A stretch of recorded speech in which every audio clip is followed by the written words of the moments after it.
Hello नमस्कार दोस्तों and good morning to all of you. कैसे हैं आप सब। तो चलिए फिर शुरू करते हैं 23 अगस्त 2025 के करंट अफेयर। तभी हाल फिलहाल में बहुत बड़ी बात है दोस्तों हमारे लिए, क्योंकि इंडिया ने सक्सेसफुली टेस्ट कर लिया है अग्नि 5 मिसाइल को, जो कि एक इंटरमीडिएट रेंज बैलिस्टिक मिसाइल है दोस्तों।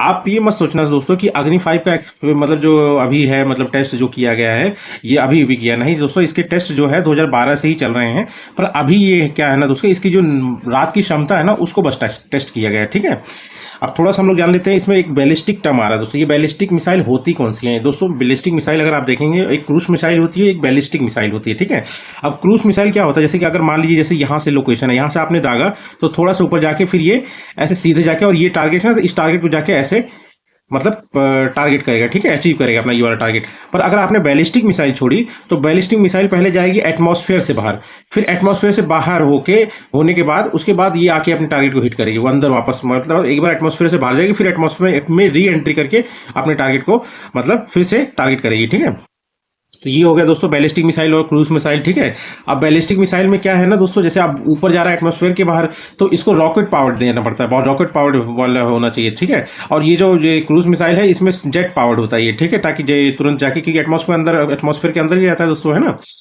अब ये अग्नि मिसाइल डेवलपमेंट कैसे हुआ था दोस्तों? पहले क्या था दोस्तों ना, अग्नि जो था अपने आप में एक टेक्नोलॉजी थी जो यूज की जाती थी। ठीक है, फिर बाद में इसको मिसाइल बनाया गया।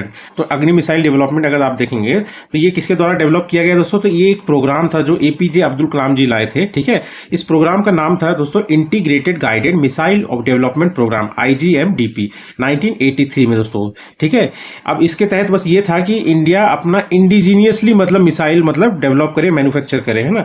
तो इसी में जैसे कि अग्नि एक हो गया टाइप, इसके अलावा भी जैसे पृथ्वी, नाग, आकाश और त्रिशूल, ये सारे मिसाइल्स भी इस प्रोग्राम के तहत बनाए गए हैं। ठीक है, अब ये है दोस्तों किसके द्वारा डेवलप किया गया? ऑब्वियस सी बात है डीआरडीओ की तरह, डीआरडीओ की वजह मतलब डीआरडीओ ने इसको डेवलप किया है। और मेन तो अपना यही है कि इंडिजीनियस मिसाइल कैपेबिलिटी को बढ़ाने के लिए इस प्रोग्राम को लाया गया था। किसको? मतलब ये वाला जो है आपका है ना ये integrated guided missile development program 1983 में। ठीक है, अभी हम लोग अग्नि 5 की बात कर रहे हैं दोस्तों। तो एक बार इसकी सीरीज देख लेते हैं जो अभी तक आई है ना। तो सीरीज में अगर देखेंगे तो इसमें जैसे कि अग्नि मतलब अगर आप देखेंगे ना तो ये टोटल अगर आप देखोगे तो ये मतलब 7 हैं। 7 कैसे दोस्तों? एक तो मतलब सीरीज वाला देखेंगे तो अग्नि 1, अग्नि 2, अग्नि 3, अग्नि 4, अग्नि 5 और अग्नि 6 है। और इसमें एक आता है दोस्तों अग्नि प्राइम। ये ध्यान रखना क्योंकि इन सब में से ये थोड़ा अलग है। इसका जो रेंज है दोस्तों 1000 से 2000 किलोमीटर है। ये न्यूक्लियर कैपेबल है और 2 स्टेज इसका मतलब कैनिस्टराइज्ड मतलब सॉलिड प्रोपेलेंट बैलिस्टिक मिसाइल। मतलब कैनिस्टराइज मतलब क्या हुआ, जो इसका मतलब वॉरहेड होगा ना दोस्तों, जो रॉकेट का जो जाके मतलब दागेगा वहां पे जाके, तो वो एक मतलब सील पैक वाले एरिया में रहता है ताकि मतलब इन्वायरमेंटली वो मतलब डैमेज ना हो। ठीक है, तो इसीलिए इसको कैनिस्टराइज्ड सॉलिड प्रोपेलेंट मतलब बैलिस्टिक मिसाइल कहते हैं। बैलिस्टिक मिसाइल आपको बता दिए न्यूक्लियर कैपेबल है, मतलब न्यूक्लियर वॉरहेड भी इसमें डाल सकते हैं और 2 स्टेप्स में है। ठीक है, रेंज इसका ध्यान रखना 1000 से 2000 किलोमीटर। अब बाकी सीरीज में देखेंगे तो अग्नि 1 जो है इसका रेंज मतलब 700 किलोमीटर से ज़्यादा ही है। ठीक है, ये शॉर्ट रेंज वाली बैलिस्टिक मिसाइल है। ठीक है, उसके बाद अग्नि 2 है, इसका रेंज जो है 2000 किलोमीटर से ज़्यादा है। ये मीडियम रेंज बैलिस्टिक मिसाइल है। और अग्नि 3 जो है ये ग्रेटर देन मतलब 2500 किलोमीटर से ज़्यादा इसकी रेंज है अग्नि 3 की। ये इंटरमीडिएट रेंज बैलिस्टिक मिसाइल है दोस्तों। और अग्नि 4 जो है इसका 3500 किलोमीटर से भी ज़्यादा है। ये भी इंटरमीडिएट रेंज बैलिस्टिक मिसाइल। ठीक है, और अभी हम लोगों ने जो टेस्ट किया है, जो डीआरडीओ ने टेस्ट किया है, जो है ना उसकी नाइट की क्षमता को देखने के लिए, मतलब नाइट में कैसा परफॉर्मेंस है, तो उसकी रेंज है लगभग 5000 किलोमीटर से ज़्यादा। ठीक है, इसको आप कह सकते हैं inter continental ballistic missile. Actually जिस भी मिसाइल की मतलब रेंज 5000 किलोमीटर से ज़्यादा हो जाती है दोस्तों, वो इंटर कॉन्टिनेंटल बैलिस्टिक मिसाइल कहलाता है। अब इंटर कॉन्टिनेंटल मतलब एक देश से दूसरे देश नहीं, एक कॉन्टिनेंट से दूसरे कॉन्टिनेंट में मार सकते हो। जैसे हम लोग एशिया वाले कॉन्टिनेंट में है, एशिया वाले कॉन्टिनेंट से आप अफ्रीका वाले कॉन्टिनेंट में भी उड़ा सकते हो अगर आपके पास ये मिसाइल है। तो अभी इंडिया के पास ये मिसाइल है अग्नि 5। ठीक है, और ये जो टेस्ट किया गया है दोस्तों ना, ये स्टार्ट हुई इसका अग्नि 5 का जो है टेस्टिंग से मतलब सिलसिला 2012 से ही स्टार्ट हो गया था। अलग अलग चीज़ों के लिए इसको टेस्ट किया जा रहा था। ठीक है, और इस बार जो है इसकी नाइट टाइम की जो कैपेबिलिटी है, मतलब रात में कैसा परफॉर्मेंस करता है, उसको चेक करने के लिए टेस्ट किया गया। ठीक है, और 2024 पिछले साल इसको टेस्ट किया गया था MIRV के लिए दोस्तों। MIRV का फुल फॉर्म है दोस्तों आपका multiple independently targetable re entry vehicle. इसमें क्या बोल रहा है दोस्तों ना, जैसे अगर आपने इसको लॉन्च किया, ये पहले एटमॉस्फेयर से बाहर जाएगा फिर अंदर आएगा, तो जैसे ये अंदर आएगा ना टारगेट के पास, ये मतलब सिर्फ इसके पास एक ही वॉरहेड नहीं होगा, इसके पास बहुत सारे वॉरहेड होंगे जैसे कि है ना, बहुत सारे वॉरहेड। और ये अलग अलग मतलब जहां पे आप चाहोगे वहां पे जाके फूटेंगे। ऐसा नहीं कि मतलब आड़े टेढ़े जाके गिरेंगे, नहीं, ये सब मतलब मोर देन 1 वॉरहेड होंगे। और ये अलग अलग जहाँ पे जाके गिरेंगे, ठीक है। इससे क्या है कि दुश्मन को मतलब कन्फ्यूजन हो जाएगा, ठीक है। और उसका रेंज जो है दोस्तों आपका ये 5000 किलोमीटर ज़्यादा है, ठीक है। उसके बाद हाँ एक अग्नि 6 है, ये अभी पूरी तरह से डेवलप नहीं हुआ है, ये भी इंटर कॉन्टिनेंटल बैलिस्टिक मिसाइल है, अंडर डेवलपमेंट। इसकी रेंज जो है 7000 किलोमीटर से भी ज़्यादा होगी। सोचिए दोस्तों 7000 किलोमीटर इज वेरी ह्यूज, ठीक है। उसके बाद MIR भी तो हम लोगों ने पढ़ लिया दोस्तों, है ना। अब देखिए इसमें कुछ मैंने नोट्स इकट्ठा किए हैं जो प्रीवियस ईयर क्वेश्चन में मतलब मिसाइल से रिलेटेड आया था। तो उसमें आप पहला जान लीजिए, जैसे कि अग्नि 4 मिसाइल के लिए आया था कि ये कौन सा मिसाइल होता है, तो ये सरफेस टू सरफेस मिसाइल होता है तो दोस्तों। उसके बाद इसमें सॉलिड प्रोपेलेंट यूज़ किया जाता है। इसका पेलोड लगभग 1 टन न्यूक्लियर हेड भी इसमें डाल सकते हैं, ठीक है। फिर आ गया बैलिस्टिक मिसाइल। बैलिस्टिक मिसाइल ये रॉकेट पावर्ड होता है, मतलब रॉकेट प्रोपेल्ड होता है, मतलब क्योंकि जरूरत पड़ती है, क्योंकि एटमॉस्फेयर से बाहर जाता है फिर एटमॉस्फेयर में आता है, जैसे रॉकेट को भी जरूरत पड़ती है ना। अब एटमॉस्फेयर के बाद बाहर तो मतलब ऑक्सीजन होता नहीं है। और उसके बाद इसकी स्पीड लगभग सुपरसोनिक हाइपरसोनिक होती है, ठीक है। और उसके बाद अगर आप देखेंगे हाइपरसोनिक वही दोस्तों मतलब ग्रेटर देन 5 मैक नंबर होता है ना, वो होता है, ठीक है। और ग्रेटर देन 1 वाला सुपरसोनिक होता है, ठीक है। मतलब आप मैक नंबर ये जान लीजिए साउंड की स्पीड से उतना दूना। अगर मान लीजिए मैं बोलूँगा इस मतलब मिसाइल की स्पीड जो है मैक नंबर 2 है, तो मतलब समझ लो साउंड की स्पीड से 2 गुना है इसकी स्पीड, ठीक है। उसके बाद क्रूज मिसाइल का ये जेट पावर्ड होते हैं, ठीक है। जेट पावर्ड होते हैं और ये अंदर ही रहते हैं एटमॉस्फेयर के। ये सब सोनिक होता है, मतलब मैक नंबर 1 से भी नीचे होगा, ठीक है। सुपरसोनिक हाइपरसोनिक तीनों तरह के हो सकते हैं, पर ये जो बैलिस्टिक मिसाइल है ये सुपरसोनिक और हाइपरसोनिक हो सकते हैं, ठीक है। और बैलिस्टिक मिसाइल क्या है ना, एक मतलब आप मतलब ट्रेजेक्ट्री मतलब तय करता है, जैसे ऐसे जाके ऐसे आता है ना, तो ये एक पैराबोलिक पाथ को मतलब कवर करता है। या पे आप इसको बैलिस्टिक ट्रेजेक्ट्री भी कह सकते हैं, ठीक है, या पैराबोलिक ट्रेजेक्ट्री भी कह सकते हैं, ठीक है। और अग्नि 5 क्या है, इसमें सॉलिड फ्यूल यूज होता है, 3 स्टेज रॉकेट है, ठीक है। और ये जो ब्रह्मोस है, ब्रह्मोस का भी एक क्वेश्चन पूछा गया था प्रीवियस ईयर क्वेश्चन में। ये दोस्तों एक medium range supersonic cruise missile है, ये बैलिस्टिक मिसाइल नहीं है ब्रह्मोस, ठीक है। बी फॉर बैलिस्टिक नहीं होगा दोस्तों, ब्रह्मोस का होगा क्रूज मिसाइल, ठीक है। ये रशिया और इंडिया ने डेवलप किया था। इसकी रेंज लगभग 400 किलोमीटर, इवन अभी और भी इस पर काम किया जा रहा है इसकी रेंज को बढ़ाने के लिए, ठीक है। एक क्वेश्चन है दोस्तों, इसका आंसर आप लोग कमेंट बॉक्स में दीजिए, ठीक है। What is the range of अग्नि प्राइम मिसाइल, ये मैं आप लोग को मैंने अभी बताया है, ठीक है। चलिए फिर नेक्स्ट क्वेश्चन मैंने नेक्स्ट न्यूज और नेक्स्ट करंट अफेयर स्टार्ट करते हैं। वो स्टार्ट करने से पहले आप एक बार ये फोटो देखिए दोस्तों। ये देख रहे हैं यहाँ पे लोगों ने क्या किया, अपने आप को मतलब शेर नहीं बाघ बोलेंगे, है ना, टाइगर की शेप में अपने आप को रंगा है। और अब हंटर जो शिकारी और शिकार वाला खेल खेलते हैं ये लोग, ठीक है ना, नाटक करते हैं, ठीक। अब देखते हैं हम लोग ये है क्या दोस्तों, ये पुल्लीकली है क्या। और पुल्लीकली का मतलब ही होता है दोस्तों टाइगर डांस, मतलब बाघ वाला डांस, ठीक है। मतलब एक ये फोक आर्ट है, कहाँ का, केरला का है दोस्तों, ठीक है। और ये कब परफॉर्म किया जाता है, जो ओनम है, केरला का सबसे बड़ा त्यौहार है ये दोस्तों, साउथ इंडिया में मतलब जो केरला स्टेट है उसका सबसे बड़ा त्यौहार कौन सा है, ओनम है, ठीक है। ओनम के चौथे दिन ये पुल्लाकली होता है दोस्तों, टाइगर डांस। इसमें क्या करते हैं लोग, अपने आप को मतलब बाघ के रूप में रंग लेते हैं, कुछ शिकारी बन जाते हैं, तो मतलब कुछ नाटक करते हैं शिकार करने का, है ना। तो वो सब चीजें मतलब ये एक तरह से मतलब आप समझ लिए कनेक्टिविटी दिखाता है लोगों का नेचर के साथ, ठीक है। और ये इंट्रोड्यूस किया था महाराजा राम वर्मा सखथन ने, जो कि कोचिन के रूलर थे, उन्होंने स्टार्ट किया था सर, ठीक है। उसके बाद थोड़ा सा जैसे ओनम के चौथे दिन किया जाता है, तो ओनम के बारे में थोड़ा सा हम लोग जान लेते हैं दोस्तों। ओनम जो है ना दोस्तों केरला का सबसे बड़ा फेस्टिवल है। और ये मतलब जो हार्वेस्ट मतलब जब इस कटाई होती है ना उसको मार्क करता है, ठीक है। उसके बाद ये इसको भी मार्क करता है कि जो एक चिंगम होता है, चिंगम क्या है दोस्तों पता है, ये मतलब मलयालम का जो फर्स्ट मंथ है, मतलब जो मलयालम कैलेंडर है उसको हम लोग बोलते हैं कोल्ला वर्षम। वर्षम तो आप समझिए होंगे, वर्ष बोलते हैं ना, वैसे ही कोल्ला वर्षम याद रखिएगा, कोल्ला वर्षम भी बोला जाता है मलयालम कैलेंडर को। उसके पहले मंथ को भी ओनम जो है मतलब सिग्निफाई करता है, ठीक है। और इसी को मलयालम एरा भी कहा जाता है, इसको कोला वर्षम को, ठीक है। ये पहले दिन क्या होता है ओनम के, तो अथम होता है। 10वें दिन लास्ट में क्या होता है, थिरु ओनम होता है, ठीक है। इसी 1 से लेकर 10 दिन के बीच में जो चौथा दिन होता है उस दिन होता है पुल्ली कल्ली। और इसमें दोस्तों ना ये किस लिए मनाया जाता है, तो किंग महाबली को ऑनर करने के लिए, उनकी रिस्पेक्ट लिए बोला जाता है कि जब ये ओनम का त्यौहार चलता है तो ये जो किंग महाबली हैं ये असुर किंग थे, पर ये बहुत ही बढ़िया मतलब दयावान आदमी थे, इंसान थे, मतलब असुर किंग थे, ठीक है। और ये बोला जाता है कि जब ये ओनम त्यौहार चलता है ना, तो मतलब जो किंग महाबली हैं इनकी जो आत्मा है यहाँ पे आती है, मतलब घूमती है, ठीक है। यहाँ पे कुछ इवेंट होते हैं, जैसे पुल्ली कली हम लोगों ने देख लिया, टाइगर डांस होता है। एक वल्लम कली होता है दोस्तों। वल्लम कली क्या है दोस्तों, ये मतलब स्नेक बोट रेस भी कहा जाता है। ये पंपा रिवर में किया जाता है। पंपा रिवर भी दोस्तों कहाँ होगा, केरला में ही होगा, ठीक है। अब इसमें एक और चीज मनाया जाता है, ये है काई कोट्टी कल्ली एंड थुम्बी थुलाल। ये कुछ नहीं है दोस्तों, ये जो है मतलब लेडीज होती हैं वो ओनम त्यौहार के समय में क्या है जो डांस करती है ना, काफ़ी मतलब बढ़िया डांस होता है इनका, मतलब उसी को मतलब ये काई कोट्टी कल्ली और थुम्बी थुलाल कहा जाता है, ठीक है। थोड़ा सा क्या है कि प्रोनाउंसिएशन में थोड़ा दिक्कत हो जाता है दोस्तों, है ना, साउथ वाले वर्ड हैं। उसके बाद क्वेश्चन आपका क्या आ जाएगा, इसमें क्या है, प्रीवियस ईयर क्वेश्चन मैंने देखे थे दोस्तों, है ना, उसमें अगर आप देखेंगे तो एक क्वेश्चन था आपका सतारिया डांस से, ठीक है। सतारिया डांस क्या है दोस्तों, ये एक क्लासिकल डांस है असम का, ठीक है। ये इसमें क्या करते हैं ना दोस्तों, जो कृष्ण भगवान है उनके उनसे जुड़े या फिर जो वैष्णव वैष्णव होते हैं ना, मतलब एक तरह से मतलब आप समझ लीजिए अलग ही एक रिलीजियस ग्रुप है। वैष्णव जो है वो विष्णु को पूजते हैं, तो वैष्णव के थीम पे या फिर कृष्ण भगवान की लाइफ पे रिलेटेड स्टोरीज को इसमें नरेट किया जाता है म्यूजिक, डांस और ड्रामा के मदद से, ठीक है।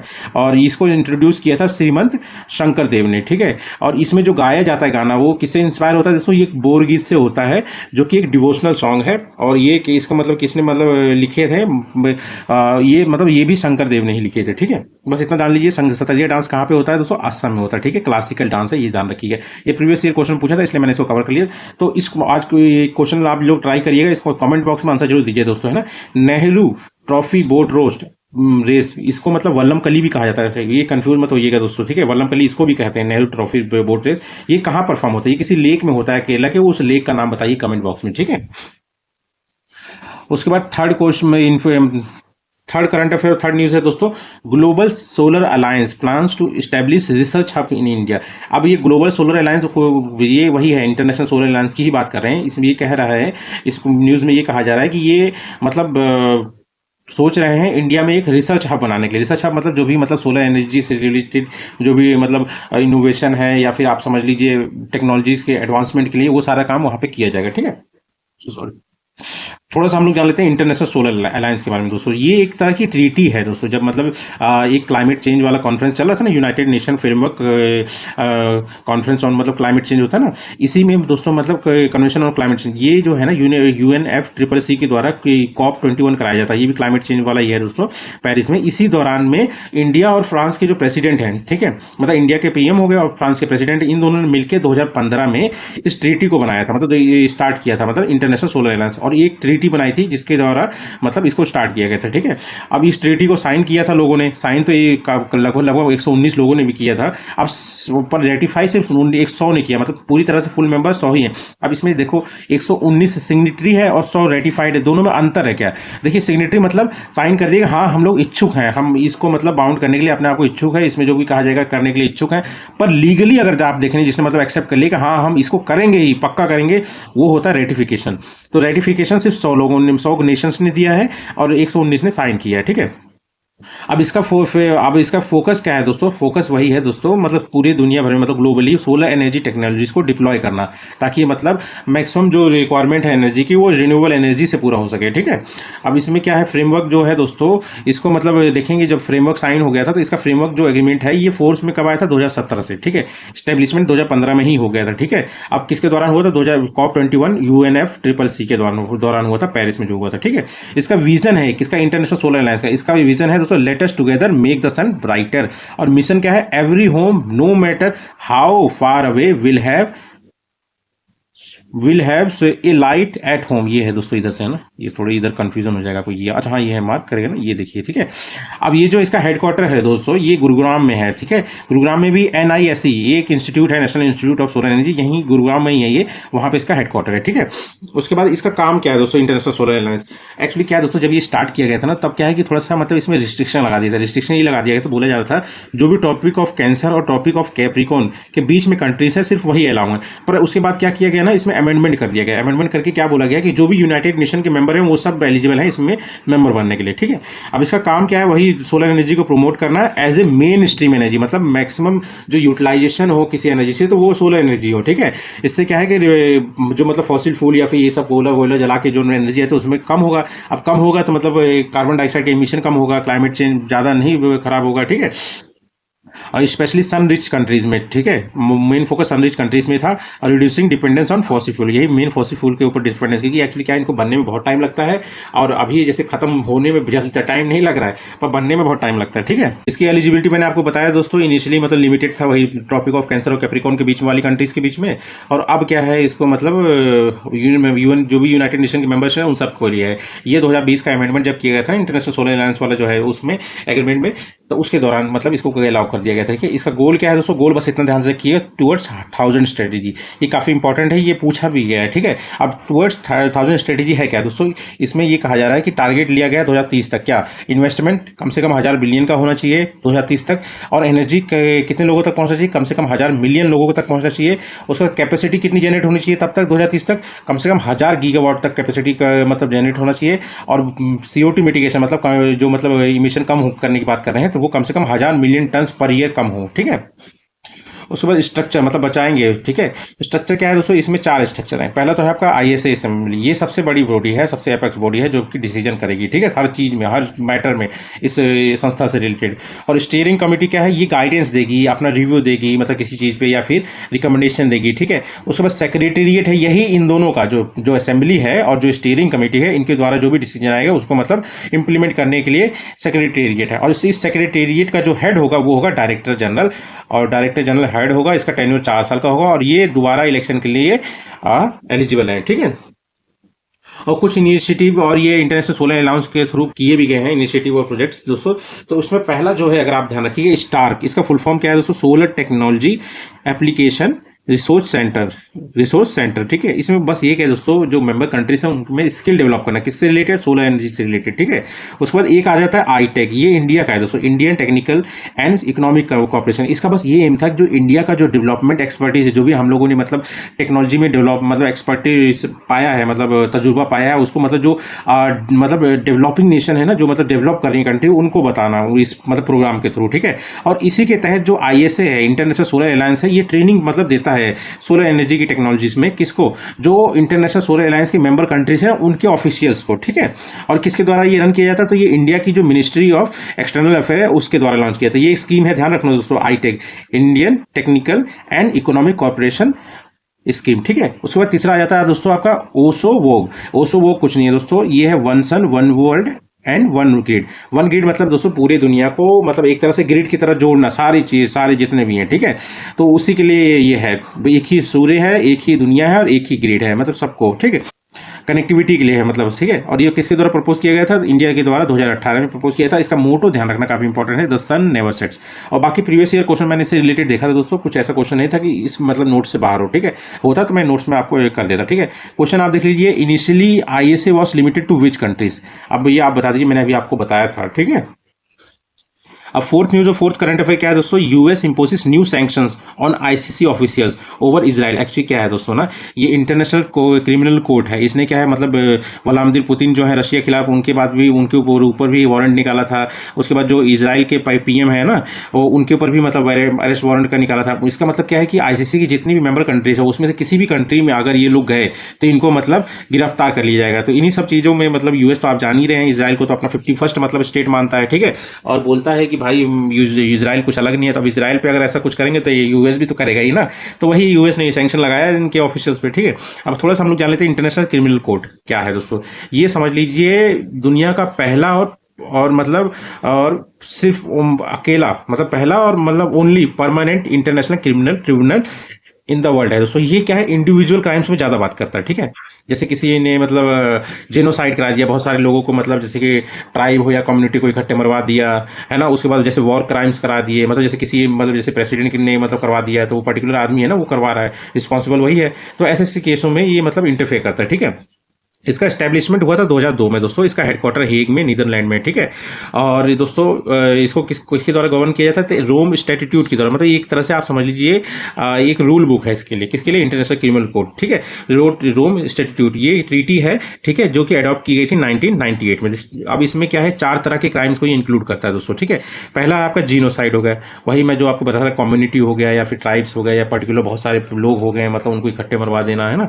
उसके बाद आपका हो गया वॉर क्राइम्स आप समझ ही रहे हो, पर्टिकुलरली मतलब सिंपल इसका मैटर करता है दोस्तों, जो इनोसेंट लोग हैं ना उनके ऊपर जो क्राइम होता है, और वो भी अगर नेशनल कोर्ट मतलब सजा नहीं देती है या फिर वो डिसीजन नहीं लेती तब ये इसको लेता है। ठीक है, इन सबको में डिसीजन। ठीक है, उसको क्राइम्स अगेंस्ट ह्यूमैनिटी, ये भी आप समझ रहे हो, क्राइम ऑफ एग्रेशन, जो मतलब अपने मतलब ये कोई मतलब तैस में आके कोई मतलब अपने गुस्से को निकालने के लिए या अपनी भड़ास निकालने के लिए जिसने कुछ किया हो और मासूम लोग बहुत सारे मारे गए हो, तो उसके लिए है। ठीक है, ये it is a court of last resort. Last resort वही बोल रहा हूँ, जैसे कि अगर मान लीजिए किसी भी स्टे मतलब नेशन की नेशनल कोर्ट फेल हो जाती है उसको प्रोसिक्यूट करने में, तब ये सामने आती है, ठीक है। मतलब जब कहीं नहीं तब यहाँ, ठीक है, और कहीं नहीं मतलब नेशनल कोर्ट में कहीं नहीं हो रहा तो फिर यहाँ पे आने वाला, ठीक है। इसमें टोटल मेंबर 125 हैं दोस्तों, और इसके नॉन मेंबर अगर देखें, जो इसके मेंबर नहीं है, जिसको मानते भी नहीं, इसके फैसलों को नहीं मानते, उसमें से है इंडिया, चाइना, इजराइल, रशिया और यूएस, ठीक है। और यूएस ने सैंक्शन लगाया इनके खिलाफ, ठीक है। अब इसमें जज कितने हैं टोटल, ये 18। एक चीज ध्यान रखना दोस्तों, इंटरनेशनल क्रिमिनल कोर्ट में 18 जज हैं, और वही इंटरनेशनल जो आपका आ जाता है ये क्रिमिनल जस्टिस वाला जो है ना, international court of justice, sorry, उसमें 15 मतलब जज होते हैं, ठीक है। अब ये जो 18 जज होते हैं इनका टेन्योर जो होता है 9 साल का होता है दोस्तों, और इंटरनेशनल कोर्ट ऑफ जस्टिस में भी 9 साल का होता है। ये है आपका नॉन रिन्यूएबल, मतलब जो एक बार बन गया वो दोबारा नहीं बनेगा, ठीक है। अब जजेस 18 होते हैं, इसमें एक प्रेसिडेंट होता है और 2 वाइस प्रेसिडेंट होते हैं, ठीक है। इन्हीं 18 में से, और ये जो 18 है इन्हीं 125 कंट्री में से ही चुना जाता है, ठीक है। अब ये क्राइम्स तो जान रहे, फॉर क्राइम्स कमिटी जो भी मतलब जब ये स्थापना हुआ था इसका 2002, तो उसी में एक डेट थी 1 जुलाई 2002, इसके बाद के हुए वाले क्राइम्स को देखता है, ठीक है, उससे पहले के नहीं, ठीक है। उसके बाद एक टर्म और जान लीजिए दोस्तों, इंटरनेशनल कोर्ट ऑफ जस्टिस। दोस्तों इनमें थोड़ा सा कंफ्यूजन हो जाता है। इसका जो हेडक्वार्टर है पीस पैलेस है एक, ठीक है, हैग में। मतलब ये हैग कहाँ पे है दोस्तों, ये आपका नीदरलैंड में ही है, ठीक है। इसका एस्टेब्लिशमेंट 1945 में हुआ था, और इंटरनेशनल क्रिमिनल कोर्ट का जो एस्टेब्लिशमेंट है वो दोस्तों कब हुआ था, 2002 में हुआ था, ठीक है। किसके द्वारा हुआ था इंटरनेशनल कोर्ट ऑफ जस्टिस का मतलब स्थापना, ये हुआ था यूएन चार्टर के थ्रू, ठीक है। मतलब 6 संस्थाएं बनी थी ना, उनमें से एक ही है, ठीक है। अब इसमें कितने मतलब जज हैं दोस्तों, इसमें 15 जज होते हैं, इनका भी टेन्योर 9 साल का होता है। और इनको जो होता है मतलब कि कैसे अपॉइंट किया जाता है, तो यूएन जनरल असेंबली में वोटिंग होती है, और सिक्योरिटी काउंसिल, मतलब दोनों के दोनों इन्वॉल्व होते हैं, ठीक है। यूएन जनरल असेंबली और सिक्योरिटी काउंसिल के थ्रू इनको इलेक्ट किया जाता है, ठीक है। सॉरी, इंडिया उसका मेंबर तो है नहीं इंटरनेशनल क्रिमिनल कोर्ट का, पर इंटरनेशनल कोर्ट ऑफ जस्टिस का मेंबर है इंडिया। इसमें 193 मेंबर है, जो भी यूएन के नेशन है सारे आएंगे, ठीक है। उसके बाद आप जान लीजिए इंटरनेशनल कोर्ट क्रिमिनल कोर्ट जो केसेस है, तो वही समझ लीजिए इंडिविजुअली जो मतलब क्रिमिनल रिस्पॉन्सिबल होंगे ना उनको करता है, इंडिविजुअल जो होते हैं। और ये जो इंटरनेशनल कोर्ट ऑफ जस्टिस है ये नेशन वाइज देखता है, मतलब जैसे कोई डिस्प्यूट हो गया स्टेट्स के बीच में, है ना, स्टेट्स में यहाँ पे दोस्तों मैं कंट्रीज की बात कर रहा हूँ, 2 कंट्रीज के बीच में, ठीक है। या फिर इनसे कुछ एडवाइजरी मांगी जा रही हो, किससे, इंटरनेशनल कोर्ट ऑफ जस्टिस। जैसे मान लीजिए कोई मतलब यूएन ऑर्गन है या कोई स्पेशलाइज्ड की एजेंसी है, वो इनसे कुछ एडवाइजरी मांग रही हो, ठीक है, तो उसके लिए, ठीक है। 2 तरह के यही 2 तरह के केसेस ये हेयर करते हैं, ठीक है। अब थोड़ा सा आप मुझे कोई कमेंट बॉक्स में ये आंसर दीजिए, what are the categories of crimes hired by international criminal court. कौन से मतलब कैटेगरी है, ठीक है, 4 तो होती हैं, 4 कौन सी वो मेरे को कमेंट बॉक्स में लिखिए, ठीक है।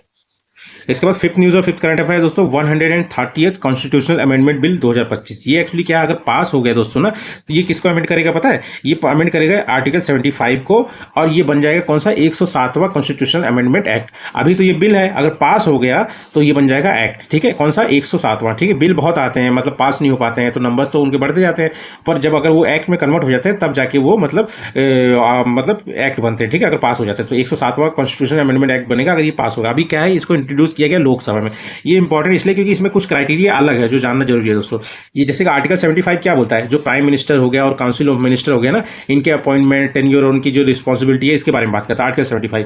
अब ये जो मतलब बिल लाएगा, ये बिल किसलिए लाएगा, ये इसमें बोल रहे हैं जैसे कि जो पीएम है, जो प्राइम मिनिस्टर हैं या चीफ मिनिस्टर हैं, या यूनियन और स्टेट मिनिस्टर है, मतलब जो यूनियन के जो काउंसिल ऑफ मिनिस्टर होती है, जो स्टेट के काउंसिल मतलब जो मिनिस्टर होते हैं, ठीक है, उनको, उनके लिए अगर मान लीजिए उनको कोई मतलब ऑफेंस है, कोई मतलब क्राइम किया है जिसकी सजा मतलब ग्रेटर देन मतलब 5 साल या 5 साल से ज़्यादा की सजा होती है उसमें, और उसके तहत उनको 30 दिन के लिए रिमांड मतलब कस्टडी या अरेस्ट में रखा गया हो, ठीक है, तो 31वें दिन उनको अपना पद छोड़ना पड़ेगा। मतलब कोई ऐसी मतलब क्राइम या फिर ऑफेंस जो कि मतलब जिसकी सजा मतलब 5 साल या 5 साल से ज़्यादा होगी, और उसके लिए उनको मतलब अरेस्ट या कस्टडी में रखा गया होगा, तो अगर 30 दिन तक वो हमेशा अरेस्ट में रहे, और 31वें दिन उनको अपने आप ही मतलब इस पद से हटा दिया जाएगा, ठीक है, या तो वो खुद रिजाइन कर दे या तो हटा दिया जाएगा, मतलब ऑटोमेटिक मान लिया जाएगा, ठीक है। अब इसमें टर्म आ रहा है दोस्तों अरेस्ट और कस्टडी। इसके अलावा एक और टर्म होता है डिटेंशन दोस्तों। अब देखिए तीनों में डिफरेंस क्या होता है। डिटेंशन मतलब क्या होता है, सिर्फ जानकारी पाने के लिए, ठीक है, समझ रहे हो दोस्तों। अगर इसे संदेह है, ठीक है, टेम्परेरी होता है ये, बस थोड़ी दिन के लिए मतलब इस इंसान से मतलब कुछ जानकारी लेना है, कंफर्म करना है, उसीलिए इसको थोड़ा सा हिरासत में मतलब लिया जाता है, मतलब जांचात्मक हिरासत बोल सकते हैं इसे, ठीक है। बस मतलब आप कुछ कंफर्म करने के लिए, कुछ जानकारी लेने के लिए, ये कोई मतलब वैसा नहीं होता, ठीक है।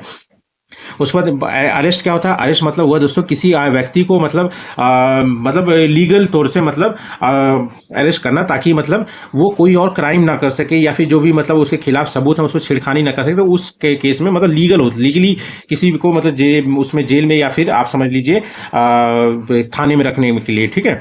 अब कस्टडी क्या होता है, अरेस्ट में कस्टडी आता है पर कस्टडी में अरेस्ट नहीं आता है दोस्तों, ठीक है। अब देखिए कस्टडी क्या होता है, कस्टडी दो तरह के होते हैं, एक पुलिस कस्टडी होता है, एक जुडिशियल कस्टडी होता है।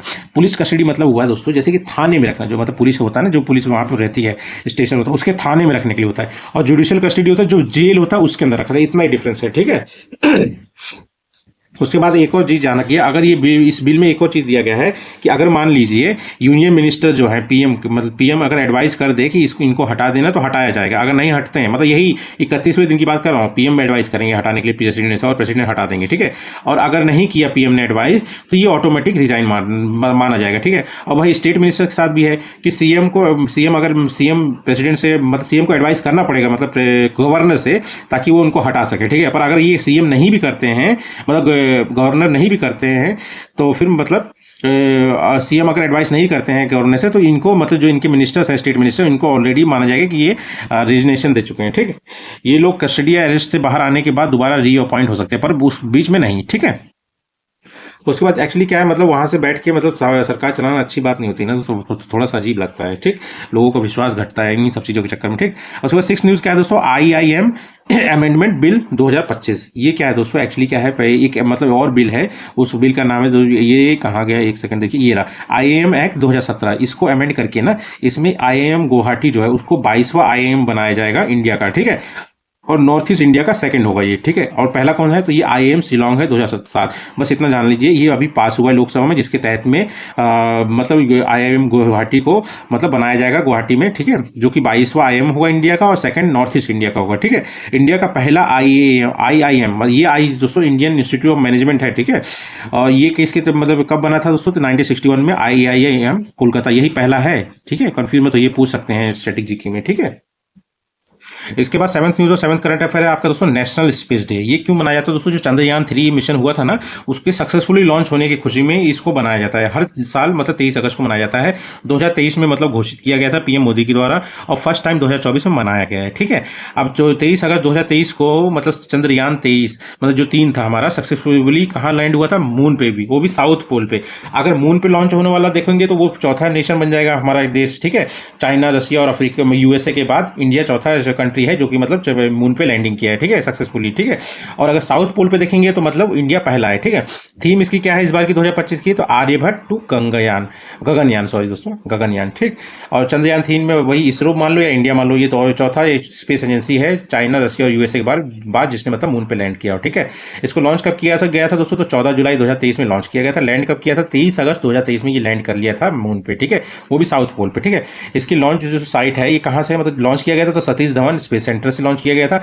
अच्छा मुझे बताइए, तमिलनाडु में एक और लॉन्च सेंटर बनाया गया है मतलब इसे सैटेलाइट लॉन्च करने के लिए, तो वो उसका नाम बताइए मुझे कमेंट बॉक्स में, ठीक है। और लैंडिंग साइट कौन सी थी, ये जो मतलब साइट मतलब जहाँ पे लैंड किया था उसको नाम दिया गया था शिव शक्ति पॉइंट। और एक चीज़ और ध्यान रखिएगा दोस्तों, जो चंद्रयान 2 था वो क्रैश हो गया था, जिस पॉइंट पे क्रैश हुआ था उसको पीएम मोदी जी ने नाम दिया था तिरंगा पॉइंट, ये इंपॉर्टेंट है। उसके अलावा चंद्रयान 1 जो हुआ था दोस्तों, उसका जो मतलब जहाँ पे लैंड हुआ था उसको कहा जाता है जवाहर पॉइंट, ये APJ अब्दुल कलाम ने नाम दिया था, ठीक है। उसके बाद कौन सा रॉकेट यूज हुआ था, तो ये LVM-3, इसको GSLV Mark 3 भी कहा जाता था दोस्तों। इस मतलब इस रॉकेट के द्वारा ये मिशन लॉन्च हुआ था, ठीक है। इसका लैंडर का नाम क्या था, ये लैंडर जो है दोस्तों ये लैंड किया था मून सरफेस पे, ठीक है, विक्रम नाम है। और इसके अंदर से निकला था रोवर, एक रोबोट था, मतलब समझ रहे हो ना, प्रज्ञान, जो कि इधर उधर जाके एक्सपेरिमेंट किया था, ठीक है, व्हीकल, ठीक है, प्रज्ञान रोवर जो था उसका नाम प्रज्ञान था, और जो लैंडर था उसका नाम था विक्रम, ठीक। उसके बाद 8th न्यूज और 8th करंट अफेयर है आपका दोस्तों, इंपोर्ट ड्यूटी अभी हाल फिलहाल में न्यूज में इसलिए है क्योंकि मतलब अभी हाल फिलहाल में क्या है ना, जो कॉटन पे मतलब 11% इंपोर्ट ड्यूटी लगती थी ना दोस्तों, उसको हटा दिया गया है। कब से, 19 अगस्त से 30 सितंबर तक हटा दिया गया। तो गवर्नमेंट ऑफ इंडिया के द्वारा हम लोग ये जान लेते हैं कि इंपोर्ट ड्यूटी होता क्या है दोस्तों, जो भी सामान, जो भी वस्तु इंडिया में आ रही है, मतलब देश में आ रही है, उस पर लगने वाला जो टैक्स है, जो मतलब भारत सरकार उस पर लगाती है, उसी को कहा जाता है दोस्तों इंपोर्ट ड्यूटी। ये एक इनडायरेक्ट टैक्स है, ठीक है। ये मतलब आप समझ लीजिए कब फॉर्म हुआ था, ये किसके द्वारा लगाया जाता है, तो सीबीआईसी के द्वारा लगाया जाता है दोस्तों। सीबीआईसी क्या है दोस्तों, एक स्टैट्यूटरी बॉडी है, मतलब किसी एक्ट के थ्रू बना होगा, है ना, और वो इंपॉर्टेंट नहीं होता, ठीक है। ये किस लिए काम करती है, तो ये इनडायरेक्ट टैक्सेस लगाने या कस्टम ड्यूटीज हो गया या एक्साइज ड्यूटीज हो गया या जीएसटी हो गया, ठीक है। अब एक्साइज ड्यूटी आप जान लीजिए क्या होता है दोस्तों। एक्साइज ड्यूटी वो होता है जो मतलब डोमेस्टिकली प्रोड्यूस हो रहा है, मतलब जैसे अपने देश के मतलब जियोग्राफिकल एरिया के बीच में, मतलब अंदर में जो प्रोड्यूस हो रहे हैं गुड्स, उनके ऊपर लगाया जाता है, जैसे सेल्स या प्रोडक्शन पे, ठीक है।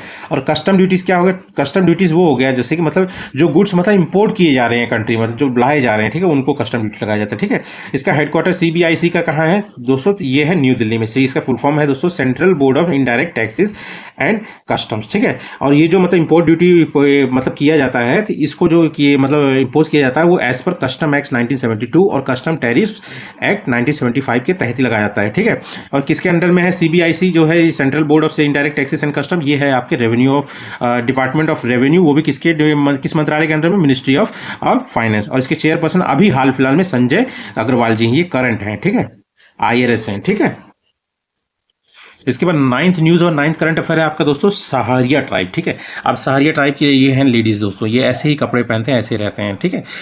अब देखिए सहारिया ट्राइब क्यों न्यूज़ में, क्योंकि मतलब एक रिसर्च किया गया था, स्टडी में पता चला है कि इनके अंदर जो टीबी होता है, जो ट्यूबरक्लोसिस होता है दोस्तों, उसका कारण, मेन कारण इनका डीएनए से जुड़ा हुआ है, ठीक है। ये एक रिसर्च में पता चला, ठीक है। तो सहारिया ट्राइब के बारे में आप थोड़ा जानिए। एक पीवीटीजी है, मतलब पर्टिकुलरली वनरेबल ट्राइबल ग्रुप। आप देखिए पहले ये इसको कैसे डिफाइन, जैसे ये हो गया अगर मान लो ट्राइब, ये ट्राइब के अंदर में आता है दोस्तों शेड्यूल ट्राइब, ट्राइब के अंदर में शेड्यूल ट्राइब, और शेड्यूल ट्राइब के अंदर में जो आती हैं वो है पीवीटीजी। मतलब ये बहुत ज़्यादा प्रिमिटिव है, इनके पास मतलब बहुत ज़्यादा ही बदतर हालत में है दोस्तों। इनके पास मतलब गवर्नमेंट फैसिलिटीज़ या फिर स्कीम्स या फिर उनसे जुड़ी मतलब जो भी वेलफेयर स्कीम्स है वो उनका फ़ायदा नहीं मिल पा रहा, ठीक है।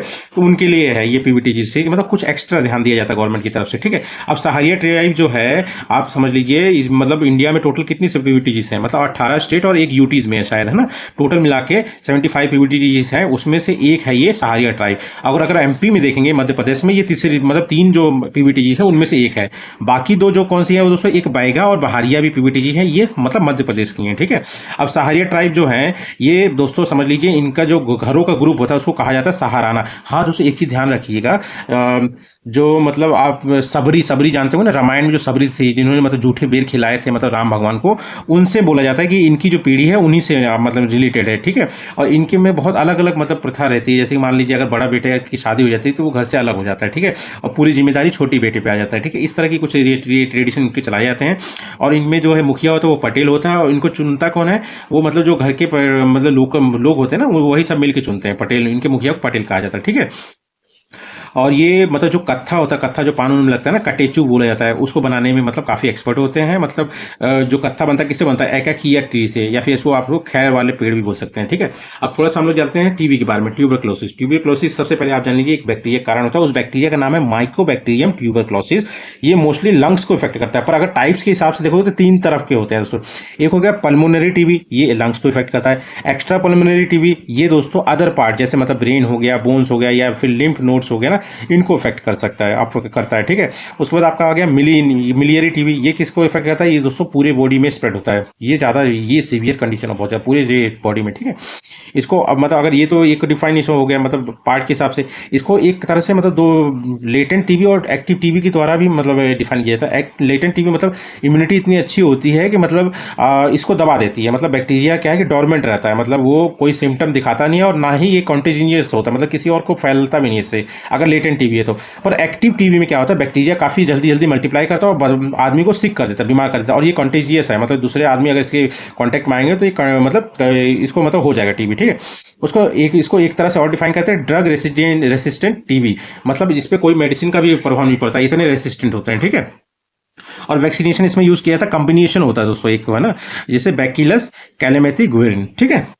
उसके बाद आता है 10th न्यूज़ और 10th करंट अफेयर दोस्तों। ये है नेपाल। नेपाल को थोड़ा सा एक बार देख लेते हैं मैप में हम लोग दोस्तों। ये देखिए, ये मैप में है नेपाल भाई साहब। नेपाल को सिर्फ और सिर्फ मतलब ऊपर अगर देखेंगे तो चाइना और नीचे में इंडिया, यही 2 कंट्री है जो टच करती है, एक तरह से लैंड लॉक्ड है, ठीक है। लैंडलॉक्ड है। तो अब ये देखिए नेपाल क्यों अभी न्यूज़ में है, क्योंकि इसको जो है WHO ने रूबेला फ्री मतलब घोषित कर दिया, ठीक है। अब रूबेला फ्री कर दिया तो ये साउथ ईस्ट एशिया का छठा नेशन बन गया है जो रूबेला फ्री है, ठीक है, declared as rubella free by WHO, world health organisation, ठीक है। अब इसका मेरे को आप बताइए दोस्तों कि स्थापना कब हुआ था, ठीक है। ये एक वायरल इन्फेक्शन मतलब वायरस के द्वारा होता है, और ये इसमें होता क्या है दोस्तों, जैसे थोड़ा सा हल्का बुखार होता है और रैशेस पूरे शरीर में दाने दाने टाइप के पड़ जाते हैं। इसी को दोस्तों जर्मन मीसल्स भी कहा जाता है दोस्तों। और अप्रैल 2025 में अभी हाल फिलहाल में पहले ही इंडिया ने एक मतलब कैंपेन किया है। उस कैंपेन का मतलब मकसद है कि मतलब जो रूबेला है इंडिया में उसको 2026 तक खत्म कर देना। मतलब उस कैंपेन का नाम है national zero Meselson rubella elimination campaign, ठीक है। अब इसको किस वैक्सीन के द्वारा मतलब खत्म किया जाता है, तो वैक्सीनेशन इसका जो है एक्टिव मतलब कॉम्बिनेशन में आता है MMR, मतलब मीसल भी खत्म होता है इस वैक्सीन से, मम्प्स भी होते हैं और रूबेला भी होता है, ठीक है। उसके बाद आज का लास्ट न्यूज़ और लास्ट करंट अफेयर है आपका दोस्तों T20 Asia cup. T20 Asia cup 2025 ये अभी इस बार का मतलब जो है वो 17वां एडिशन है, ठीक है। इससे पहले जो 16वां था 2023 में हुआ था दोस्तों, उसमें विनर इंडिया ही थी, रनर अप श्रीलंका थी, ठीक है। ये हर 2 साल में होता है, 9 से 28 सितंबर तक होगा। होस्ट UAE के दुबई में होगा, ठीक है। मतलब होस्ट जो है UAE कर रहा है, अलग अलग जगह कराएगा, ठीक है। ऑर्गेनाइज कौन कराता है, एशियन क्रिकेट काउंसिल, बस इतना जान लीजिए। एशियन क्रिकेट काउंसिल जो है इसका भी हेडक्वार्टर दुबई में ही है, और इसकी स्थापना जो हुई थी वो 1983 में हुई थी, ठीक है। और इसके जो प्रेसिडेंट है वो पाकिस्तान के है मोहसिन नकवी, ठीक। चलिए ठीक है दोस्तों, तो यही थे आज के करंट अफेयर, और अगर वीडियो अच्छा लगा तो प्लीज़ सब्सक्राइब करें चैनल को। हाँ, थैंक यू।